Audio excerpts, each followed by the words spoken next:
The Yellow Sign by Robert W. Chambers.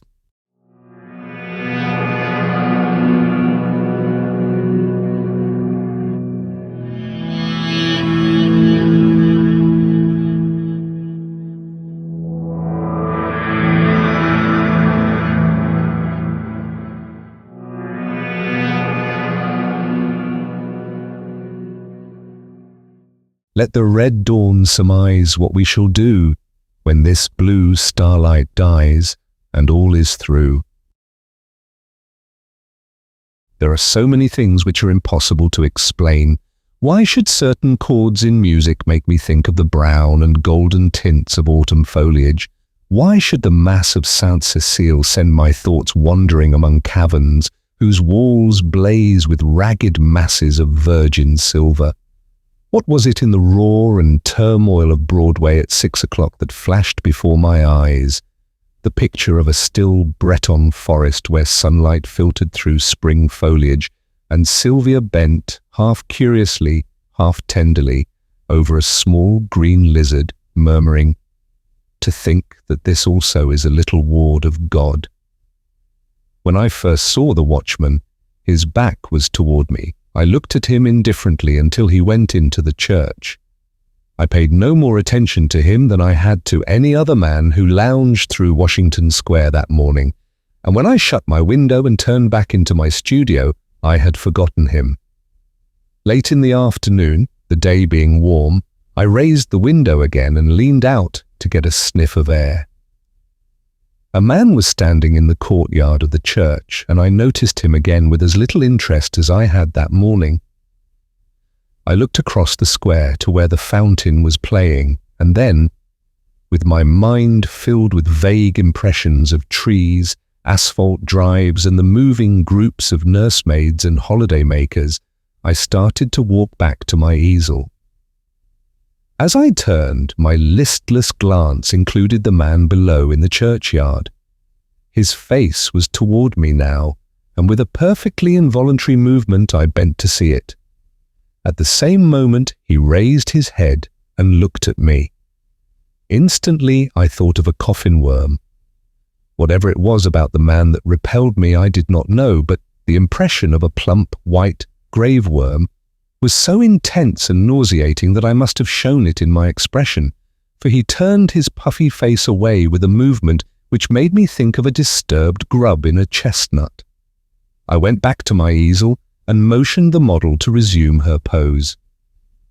After working a while, I was satisfied that I was spoiling what I had done as rapidly as possible, and I took up a palette knife and scraped the color out again. The flesh tones were sallow and unhealthy, and I did not understand how I could have painted such sickly color into a study, which before that had glowed with healthy tones. I looked at Tessie. She had not changed, and the clear flush of health dyed her neck and cheeks as I frowned. "Is it something I've done?" she said. "No, I've made a mess of this arm, and for the life of me, I can't see how I came to paint such mud as that into the canvas," I replied. "Don't I pose well?" she insisted. "Of course, perfectly." "Then it's not my fault." "No, it's my own." "I'm very sorry," she said. I told her she could rest while I applied rag and turpentine to the plague spot on my canvas, and she went off to smoke a cigarette and look over the illustrations in the Courrier Français.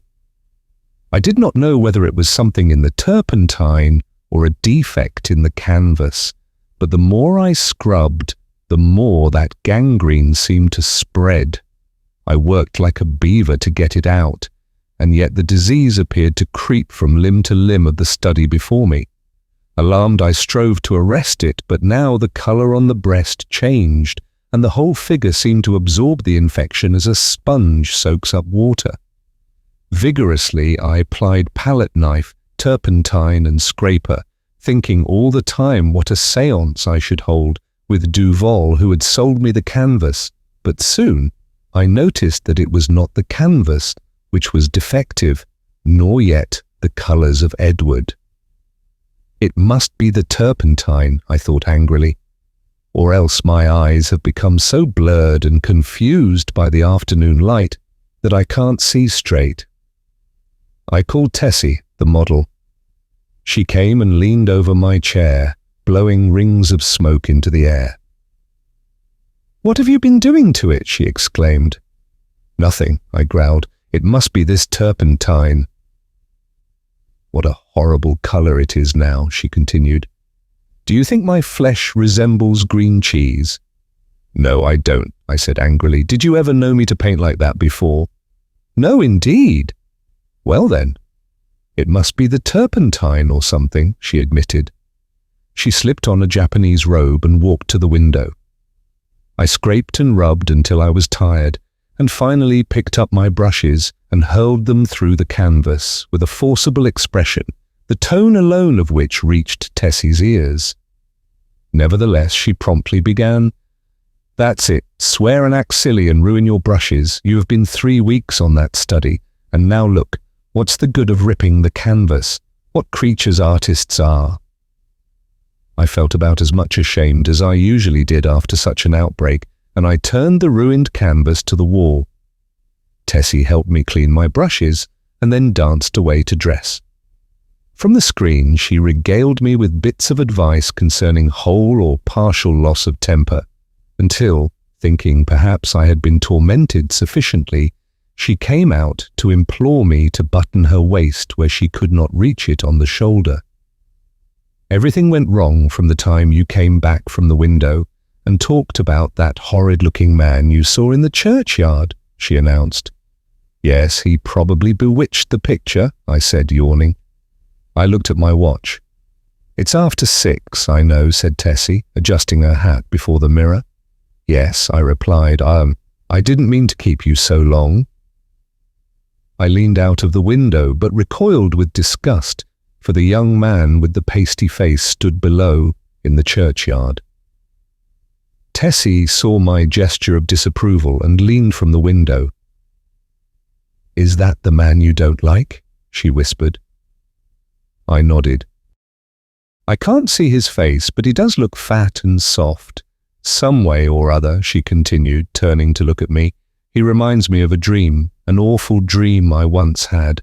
Or," she mused, looking down at her shapely shoes, "was it a dream after all?" "How should I know?" I smiled. Tessie smiled in reply. "You were in it," she said, "so perhaps you might know something about it." Tessie, I protested. Don't you dare flatter by saying that you dream about me." "But I did," she insisted. Shall I tell you about it?" "Go ahead," I replied, lighting a cigarette. Tessie leaned back on the open windowsill and began very seriously. "One night, last winter, I was lying in bed thinking about nothing at all in particular. I had been posing for you and I was tired out, yet it seemed impossible for me to sleep. I heard the bells in the city ring 10, 11 and midnight. I must have fallen asleep about midnight because I don't remember hearing the bells after that. It seemed to me that I had scarcely closed my eyes when I dreamed that something impelled me to go to the window. I rose and, raising the sash, leaned out. 25th Street was deserted as far as I could see. I began to be afraid. Everything outside seemed so black and uncomfortable. Then the sound of wheels in the distance came to my ears, and it seemed to me as though that was what I must wait for. Very slowly the wheels approached, and finally I could make out a vehicle moving along the street.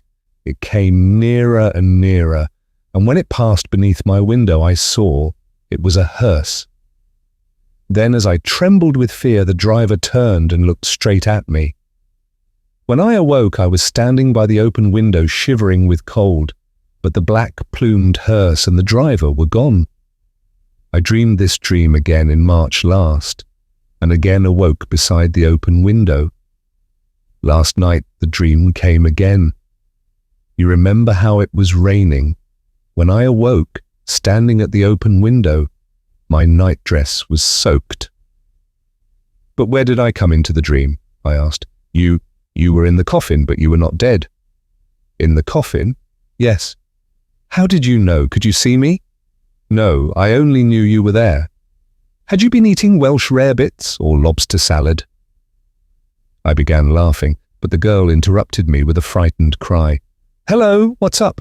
I said, as she shrank into the embrasure by the window. The man below in the churchyard. He drove the hearse." "Nonsense, I said, but Tessie's eyes were wide with terror. I went to the window and looked out. The man was gone. "Come, Tessie," I urged. "Don't be foolish. You have posed too long. You are nervous." "Do you think I could forget that face?" she murmured. 3 times I saw the hearse pass below my window, and every time the driver turned and looked up at me, oh, his face was so white and soft. It looked dead. It looked as if it had been dead a long time. I induced the girl to sit down and swallow a glass of marsala. Then I sat down beside her and tried to give her some advice. "Look here, Tessie," I said. "You go to the country for a week or 2, and you'll have no more dreams about hearses. You pose all day, and when night comes, your nerves are upset. You can't keep this up. Then again, instead of going to bed when your day's work is done, you run off to picnics at Sols's Park, or go to the El Dorado or Coney Island, and when you come down here next morning, you are fagged out. There was no real hearse. That was a soft shell crab dream." She smiled faintly. "What about the man in the churchyard?" "Oh, he's only an ordinary, unhealthy, everyday creature. As true as my name is Tessie Reardon, I swear to you, Mr. Scott, that the face of the man below in the churchyard is the face of the man who drove the hearse." "What of it?" I said. "It's an honest trade." "Then you think I did see the hearse?" "Oh," I said diplomatically, "if you really did, it might not be unlikely that the man below drove it. There is nothing in that." Tessie rose, unrolled her scented handkerchief, and taking a bit of gum from a knot in the hem, placed it in her mouth. Then drawing on her gloves, she offered me her hand with a frank, "Good night, Mr. Scott," and walked out. And 2. The next morning, Thomas, the bellboy, brought me the Herald and a bit of news. The church next door had been sold. I thanked heaven for it. Not that it being a Catholic, I had any repugnance for the congregation next door, but because my nerves were shattered by a blatant exhorter whose every word echoed through the aisle of the church as if it had been my own rooms, and who insisted on his R's with a nasal persistence which revolted my every instinct.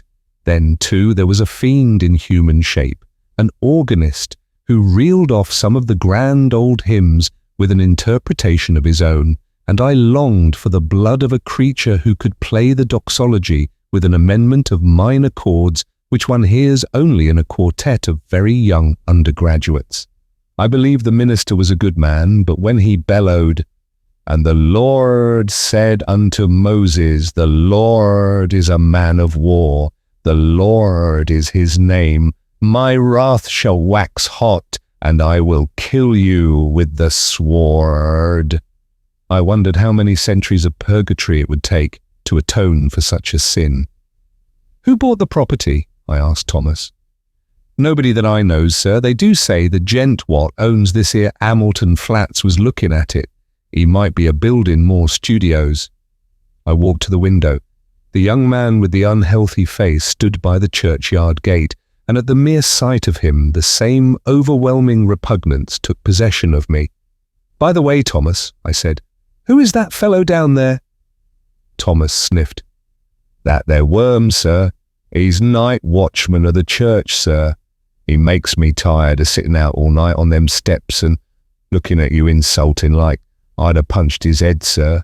Beg pardon, sir. Go on, Thomas."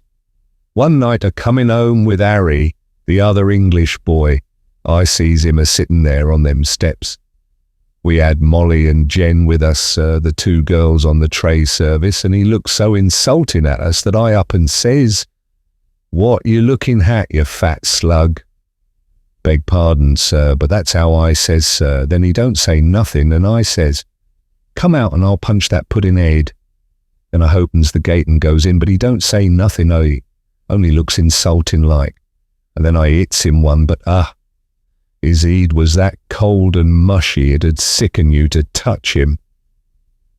What did he do then? I asked curiously. Him? Northin'. And you, Thomas? The young fellow flushed with embarrassment and smiled uneasily. Mr. Scott, sir, I ain't no coward, and I can't make it out at all why I run. I was in the 5th Lancers, sir, bugler at Tel El Kabir, and was shot by the Wells. You don't mean to say you ran away? Yes, sir. I run. Why? That's just what I want to know, sir. I grabbed Molly and run, and the rest was as frightened as I. But what were they frightened at? Thomas refused to answer for a while, but now my curiosity was aroused about the repulsive young man below, and I pressed him. 3 years' sojourn in America had not only modified Thomas's Cockney dialect, but had given him the American's fear of ridicule. You won't believe me, Mr. Scott, sir? Yes, I will. You will laugh at me, sir? Nonsense, he hesitated. Well, sir, it's Gord's truth that when I hit him, he grabbed me wrist, sir, and when I twisted his soft, mushy fist, one of his fingers come off in me hand. The utter loathing and horror of Thomas's face must have been reflected in my own, for he added, It's awful, and now when I see him, I just go away. He makes me ill. When Thomas had gone, I went to the window. The man stood beside the church railing with both hands on the gate, but I hastily retreated to my easel again, sickened and horrified. For I saw that the middle finger of his right hand was missing. At 9 o'clock, Tessie appeared and vanished behind the screen with a merry, "Good morning, Mr. Scott." When she had reappeared and taken her pose upon the model stand, I started a new canvas, much to her delight. She remained silent as long as I was on the drawing, but as soon as the scrape of the charcoal ceased and I took up my fixative, she began to chatter. Oh, I had such a lovely time last night. We went to Tony Pastor's. Who are we? I demanded. Oh, Maggie, you know, Mr. White's model, and Pinky McCormick. We call her Pinky because she's got that beautiful red hair you artists like so much, and Lizzie Burke. I sent a shower of spray from the fixative over the canvas and said, well, go on. We saw Kelly and Baby Barnes, the skirt dancer, and all the rest. I made a mash. Then you have gone back on me, Tessie. She laughed and shook her head. He's Lizzie Burke's brother, Ed. He's a perfect gentleman. I felt constrained to give her some parental advice concerning mashing, which she took with a bright smile. Oh, I can take care of a strange mash, she said, examining her chewing gum. But Ed is different. Lizzie is my best friend. Then she related how Ed had come back from the stocking mill in Lowell, Massachusetts, to find her and Lizzie grown up, and what an accomplished young man he was, and how he thought nothing of squandering $50 for ice cream and oysters to celebrate his entry as clerk into the woolen department of Macy's. Before she finished, I began to paint, and she resumed the pose, smiling and chattering like a sparrow. By noon, I had the study fairly well rubbed in, and Tessie came to look at it. That's better, she said. I thought so too, and ate my lunch with a satisfied feeling that all was going well. Tessie spread her lunch on a drawing table opposite me, and we drank our claret from the same bottle and lighted our cigarettes from the same match. I was very much attached to Tessie. I had watched her shoot up into a slender but exquisitely formed woman from a frail, awkward child. She had posed for me during the last 3 years, and among all my models she was my favorite. It would have troubled me very much indeed had she become tough or fly, as the phrase goes, but I never noticed any deterioration of her manner and felt at heart that she was all right. She and I never discussed morals at all, and I had no intention of doing so, partly because I had none myself, and partly because I knew she would do what she liked, in spite of me. Still, I did hope she would steer clear of complications, because I wished her well. And then also I had a selfish desire to retain the best model I had. I knew that mashing, as she termed it, had no significance with girls like Tessie, and that such things in America did not resemble in the least the same things in Paris. Yet, having lived with my eyes open, I also knew that somebody would take Tessie away someday in one manner or another, and though I professed to myself that marriage was nonsense, I sincerely hoped that, in this case, there would be a priest at the end of the vista, i.e., I am a Catholic. When I listen to High Mass, when I sign myself, I feel that everything, including myself, is more cheerful, and when I confess, it does me good. A man who lives as much alone as I do must confess to somebody. Then again, Sylvia was Catholic, and it was reason enough for me. But I was speaking of Tessie, which is very different. Tessie also was Catholic and much more devout than I, so, taking it all in all, I had little fear for my pretty model until she should fall in love. But then I knew that fate alone would decide her future for her, and I prayed inwardly that fate would keep her away from men like me and throw into her path nothing but Ed Burke's and Jimmy McCormick's, bless her sweet face. Tessie sat blowing rings of smoke up to the ceiling and tinkling the ice in her tumbler. "Do you know that I also had a dream last night?" I observed. "Not about that man," she laughed. "Exactly. A dream similar to yours, only much worse." It was foolish and thoughtless of me to say this, but you know how little tact the average painter has. "I must have fallen asleep about 10 o'clock, I continued, and after a while I dreamt that I awoke. So plainly did I hear the midnight bells, the wind in the tree branches, and the whistle of steamers from the bay, that even now I can scarcely believe I was not awake. I seemed to be lying in a box which had a glass cover. Dimly I saw the street lamps as I passed, for I must tell you, Tessie, the box in which I reclined appeared to lie in a cushioned wagon which jolted me over a stony pavement. After a while I became impatient and tried to move, but the box was too narrow. My hands were crossed on my breast, so I could not raise them to help myself. I listened and then tried to call. My voice was gone.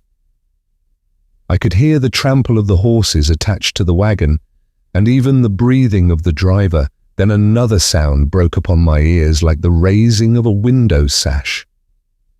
I managed to turn my head a little, and found I could look, not only through the glass cover of my box, but also through the glass panes in the side of the covered vehicle. I saw houses, empty and silent, with neither light nor life about any of them excepting one. In that house, a window was open on the first floor, and a figure all in white stood looking down into the street. It was you. Tessie had turned her face away from me and leaned on the table with her elbow. "I could see your face," I resumed, "and it seemed to me to be very sorrowful." Then we passed on and turned into a narrow, black lane. Presently the horses stopped. I waited and waited, closing my eyes with fear and impatience, but all was silent as the grave. After what seemed to me hours, I began to feel uncomfortable. A sense that somebody was close to me made me unclose my eyes. Then I saw the white face of the hearse driver looking at me through the coffin lid. A sob from Tessie interrupted me. She was trembling like a leaf. I saw I had made an ass of myself and attempted to repair the damage.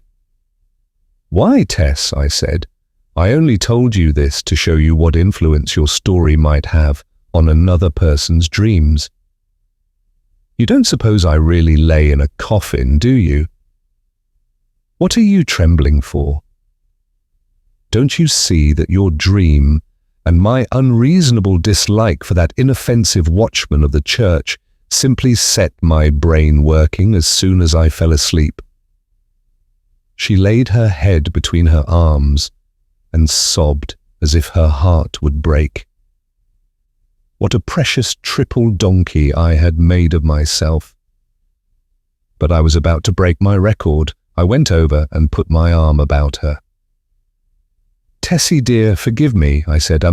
I had no business to frighten you with such nonsense. You are too sensible a girl, too good a Catholic to believe in dreams." Her hand tightened on mine and her head fell back upon my shoulder, but she still trembled, and I petted her and comforted her. "Come, Tess, open your eyes and smile."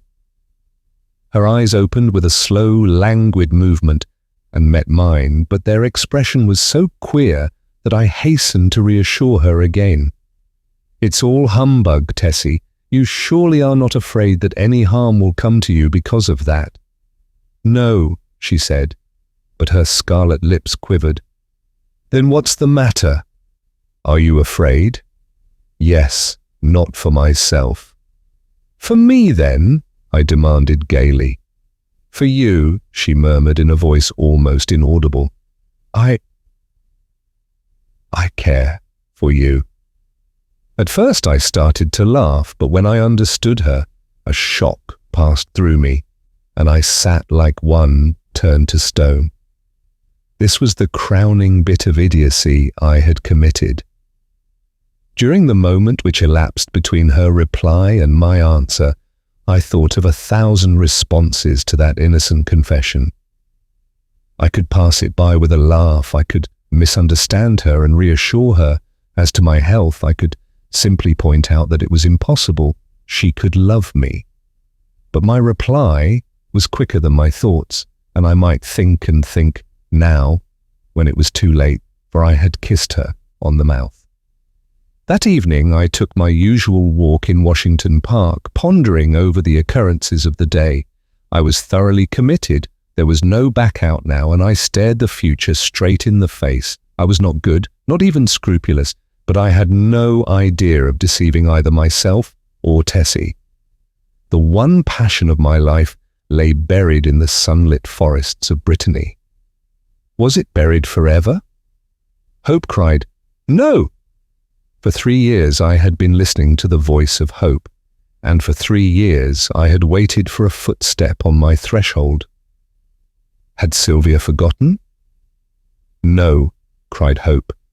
"I said that I was not good."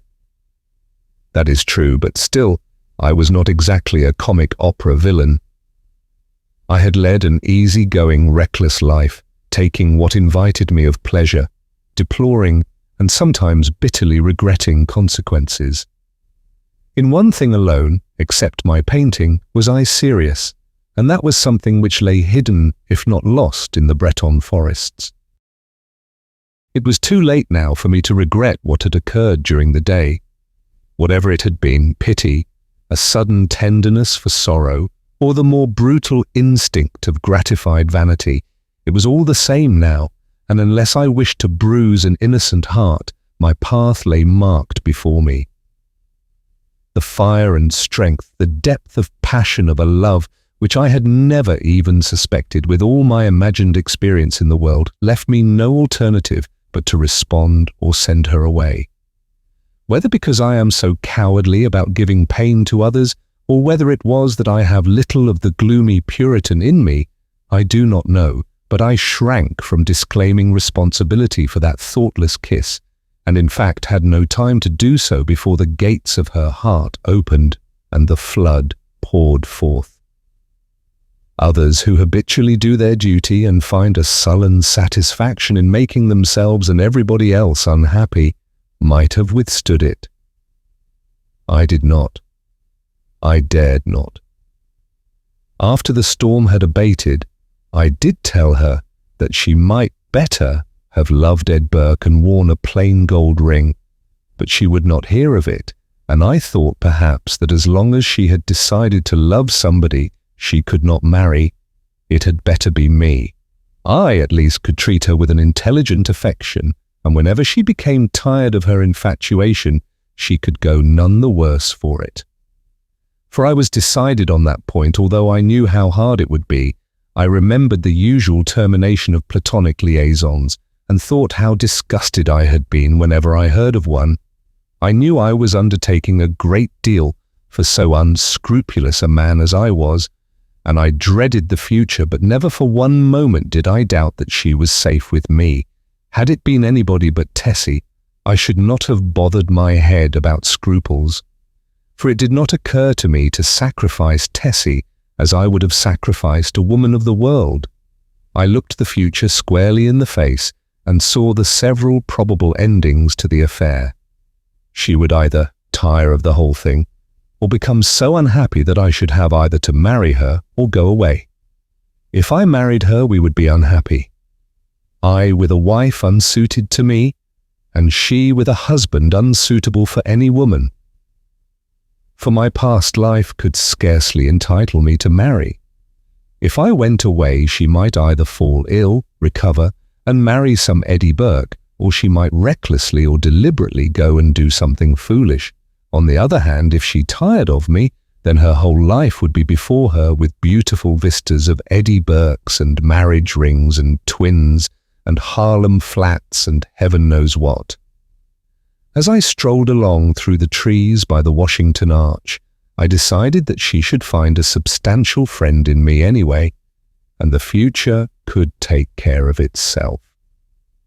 Then I went into the house and put on my evening dress, for the little faintly perfumed note on my dresser said, "Have a cab at the stage door at 11.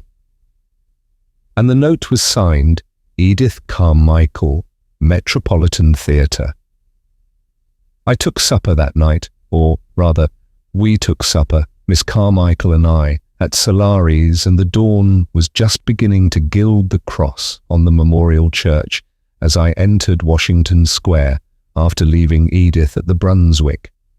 There was not a soul in the park as I passed among the trees and took the walk which leads from the Garibaldi statue to the Hamilton apartment house. But as I passed the churchyard, I saw a figure sitting on the stone steps. In spite of myself, a chill crept over me at the sight of the white, puffy face, and I hastened to pass. Then he said something which might have been addressed to me or might merely have been a mutter to himself, but a sudden furious anger flamed up within me that such a creature should address me. For an instant I felt like wheeling about and smashing my stick over his head, but I walked on, and entering the Hamilton went to my apartment. For some time I tossed about the bed trying to get the sound of his voice out of my ears, but could not. It filled my head, that muttering sound, like thick oily smoke from a fat rendering vat, or an odour of noisome decay.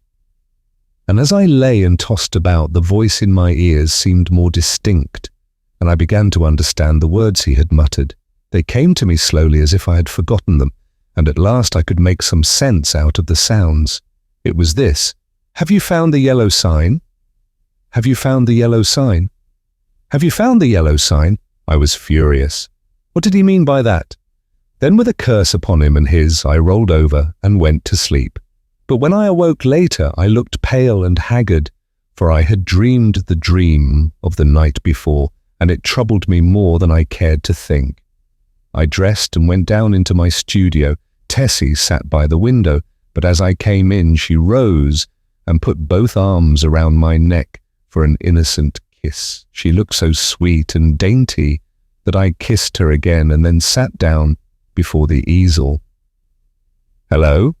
Where's the study I began yesterday?" I asked. Tessie looked conscious but did not answer. I began to hunt among the piles of canvases, saying, "Hurry up, Tess, and get ready. We must take advantage of the morning light." When at last I gave up the search among the other canvases and turned to look around the room for the missing study, I noticed Tessie standing by the screen with her clothes still on. "What's the matter?" I asked. Don't you feel well?" "Yes." "Then hurry.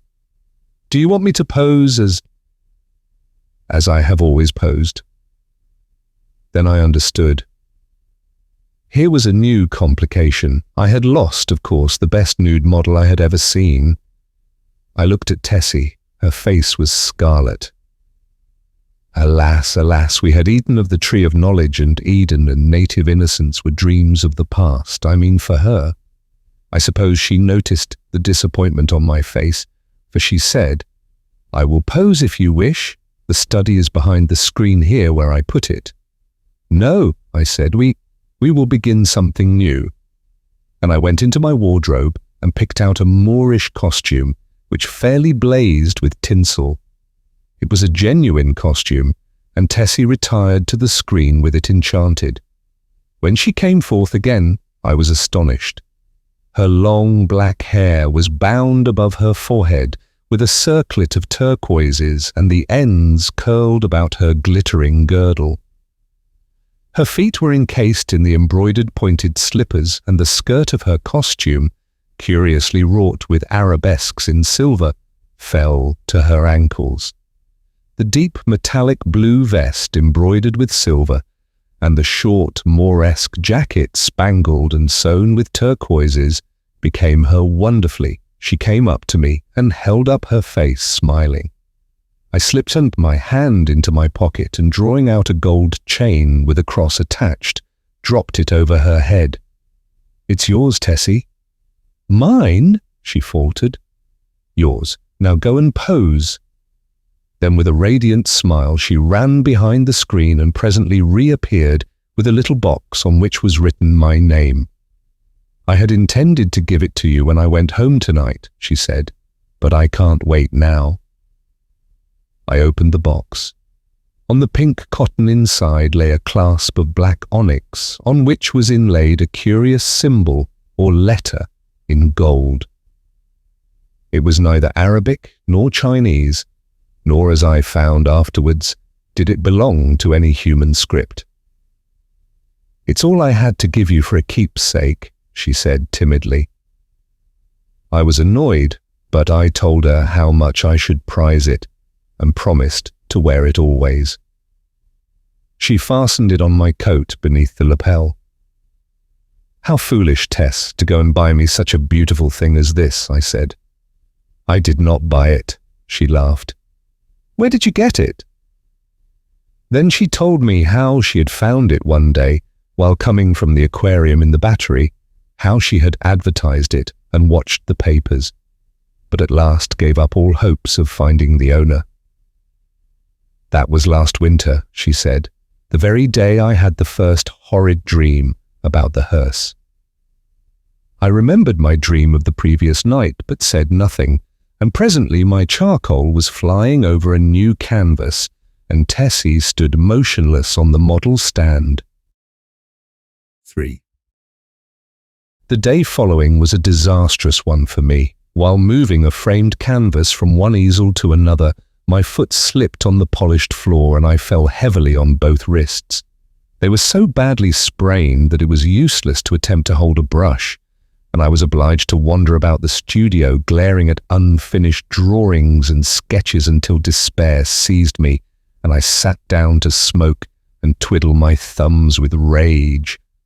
The rain blew against the windows and rattled on the roof of the church, driving me into a nervous fit with its interminable patter. Tessie sat sewing by the window and every now and then raised her head and looked at me with such innocent compassion that I began to feel ashamed of my irritation and looked about for something to occupy me. I had read all the papers and all the books in the library, but for the sake of something to do, I went to the bookcases and shoved them open with my elbow. I knew every volume by its colour and examined them all, passing slowly around the library and whistling to keep up my spirits. I was turning to go into the dining room when my eye fell upon a book bound in serpent skin, standing in a corner of the top shelf of the last bookcase. I did not remember it, and from the floor could not decipher the pale lettering on the back, so I went to the smoking room and called Tessie. She came in from the studio and climbed up to reach the book. "What is it?" I asked. "The King in Yellow." I was dumbfounded. Who had placed it there? How came it in my rooms? I had long ago decided that I should never open that book, and nothing on earth could have persuaded me to buy it. Fearful lest curiosity might tempt me to open it, had never even looked at it in bookstores. If I ever had had any curiosity to read it, the awful tragedy of young Castaigne, whom I knew, prevented me from exploring its wicked pages. I had always refused to listen to any description of it, and indeed nobody ever ventured to discuss the second part aloud, so I had absolutely no knowledge of what those leaves might reveal. I stared at the poisonous mottled binding as I would at a snake. "Don't touch it, Tessie," I said. "Come down." Of course, my admonition was enough to arouse her curiosity, and before I could prevent it, she took the book and, laughing, danced off into the studio with it. I called to her, but she slipped away with a tormenting smile at my helpless hands, and I followed her with some impatience. "Tessie," I cried, entering the library, "listen, I am serious. Put that book away. I do not wish you to open it." The library was empty. I went into both drawing rooms, then into the bedrooms, laundry, kitchen, and finally returned to the library and began a systematic search. She had hidden herself so well that it was half an hour later when I discovered her crouching white and silent by the latticed window in the storeroom above. At the first glance, I saw she had been punished for her foolishness. The King in Yellow lay at her feet, but the book was open at the second part. I looked at Tessie and saw it was too late. She had opened The King in Yellow. Then I took her by the hand and led her into the studio. She seemed dazed, and when I told her to lie down on the sofa, she obeyed me without a word. After a while she closed her eyes and her breathing became regular and deep, but I could not determine whether or not she slept. For a long while I sat silently beside her, but she neither stirred nor spoke, and at last I rose, and entering the unused storeroom took the book in my least injured hand. It seemed heavy as lead, but I carried it into the studio again, and sitting down on the rug beside the sofa, opened it and read it through from beginning to end.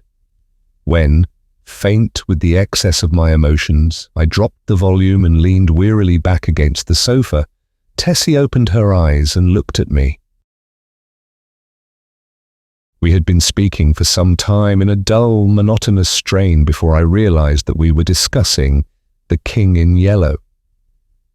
Oh, the sin of writing such words, words which are clear as crystal, limpid and musical as bubbling springs, words which sparkle and glow like the poisoned diamonds of the Medicis. Oh, the wickedness, the hopeless damnation of a soul who could fascinate and paralyze human creatures with such words, words understood by the ignorant and wise alike, words which are more precious than jewels, more soothing than music, more awful than death. We talked on, unmindful of the gathering shadows, and she was begging me to throw away the clasp of black onyx, quaintly inlaid with what we now knew to be the yellow sign. I never shall know why I refused, though even at this hour, here in my bedroom, as I write this confession, I should be glad to know what it was that prevented me from tearing the yellow sign from my breast and casting it into the fire. I am sure I wished to do so, and yet Tessie pleaded with me in vain. Night fell and the hours dragged on, but still we murmured to each other of the king and the pallid mask, and midnight sounded from the misty spires in the fog-wrapped city. We spoke of Hasta and of Casilda, while outside the fog rolled against the blank window panes as the cloud waves roll and break on the shores of Halley. The house was very silent now, and not a sound came up from the misty streets. Tessie lay among the cushions, her face a grey blot in the gloom, but her hands were clasped in mine, and I knew that she knew, and read my thoughts as I read hers, for we had understood the mystery of the Hyades, and the phantom of truth was laid. Then as we answered each other, swiftly, silently, thought on thought, The shadows stirred in the gloom about us, and far in the distant streets we heard a sound. Nearer and nearer it came, the dull crunching of wheels, nearer and yet nearer, and now, outside, before the door it ceased, and I dragged myself to the window and saw a black-plumed hearse. The gate below opened and shut, and I crept shaking to my door and bolted it, but I knew no bolts, no locks, could keep that creature out who was coming for the yellow sign. And now I heard him moving very softly along the hall. Now he was at the door, and the bolts rotted at his touch. Now he had entered. With eyes starting from my head, I peered into the darkness, but when he came into the room, I did not see him. It was only when I felt him envelop me in his cold, soft grasp that I cried out and struggled with deadly fury. But my hands were useless, and he tore the onyx clasp from my coat and struck me full in the face. Then as I fell, I heard Tessie's soft cry, and her spirit fled. And even while falling, I longed to follow her, for I knew that the king in yellow had opened his tattered mantle, and there was only God to cry to now. I could tell more, but I cannot see what help it will be to the world. As for me, I am past human help or hope. As I lie here, writing, careless even whether or not I die before I finish, I can see the doctor gathering up his powders and phials, with a vague gesture to the good priest beside me, which I understand. They will be very curious to know the tragedy. They of the outside world who write books and print millions of newspapers. But I shall write no more, and the Father Confessor will seal my last words with the seal of sanctity when his holy office is done. They of the outside world may send their creatures into wrecked homes and death-smitten firesides, and their newspapers will batten on blood and tears, but with me their spies must halt before the confessional. They know that Tessie is dead and that I am dying. They know how the people in the house, aroused by an infernal scream, rushed into my room and found one living and two dead. But they do not know what I shall tell them now. They do not know that the doctor said, as he pointed to a horrible, decomposed heap on the floor, the livid corpse of the watchman from the church, "I have no theory, no explanation. That man must have been dead for months." I think I am dying. I wish the priest would